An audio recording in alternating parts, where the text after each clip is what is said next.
Risa sa pandokan mga Piudoranon, ang kaugmahan na makaresibinin regalo urog nangon niya na magpapasko. Sulutan sa indang pulang gubing, amay na nagpasiringan kaakian asinan sa indang mga magurang sa Barangay Karatagan Covered Court sa Piudoran, Albay. Kan nakaaging Sabado para sa gift-giving asin food feeding activity kan Piudoran Municipal Police Station.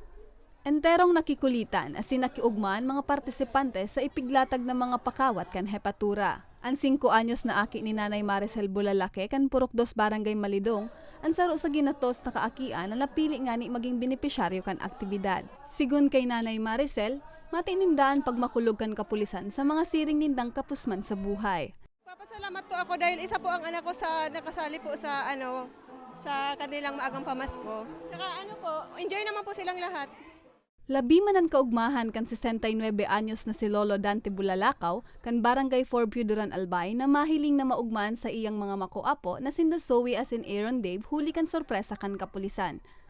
Ako nagpapasalamat po ako sa binuong event na ito ng mga kapulisan na nagtataon ng kaugmahan sa mga aki na nahiling ko ngunyan, ugmaon sinda, nagkakaigwas sinda mga natatanggap na regalo, ang mga opisyal ng kapulisan na hindi ko inasa na sila magkakaigwaning araw kaining event. Pinilahan man ang mga tsinelas na pigpanaokan hepatura. Apwera sa kaakian, natawan manin food packs asin Noche Buena package ang mga magorang.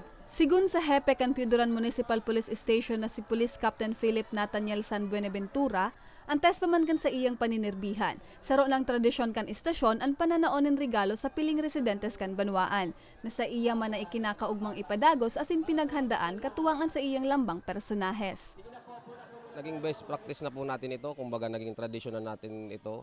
And actually, nasa ika-siyam na taon na po tayo ngayon ng pagsa-celebrate po nitong pamaskong handog ng Piudoran Municipal Police Station. Pinasalamatan man kan hepe ang mga opisyal kan 15 na piling barangay. Manibay-ibang establishmento din negosyo, siring manan sa indang Municipal Welfare and Development Office asin ang local government unit na nagtarabang sa pagrealisar kan aktibidad. Para po ma-ensure din yung ating kaligtasan, para din po sa peace and order dahil sa pamamagitan ng pagbibigay natin ng tulong sa kanila is nandun po yung pakikisama nila sa mga programa po ng gobyerno at saka sa programa po ng Philippine National Police. Kasi kami business, ang goal namin is to serve people, especially children's din, lalo na ngayong Christmas. Gusto din namin magbigay ng kahit konting Christmas presents para sa kanila. Ininaan ika-siyam na taon kan sa indang gift giving asin feeding program.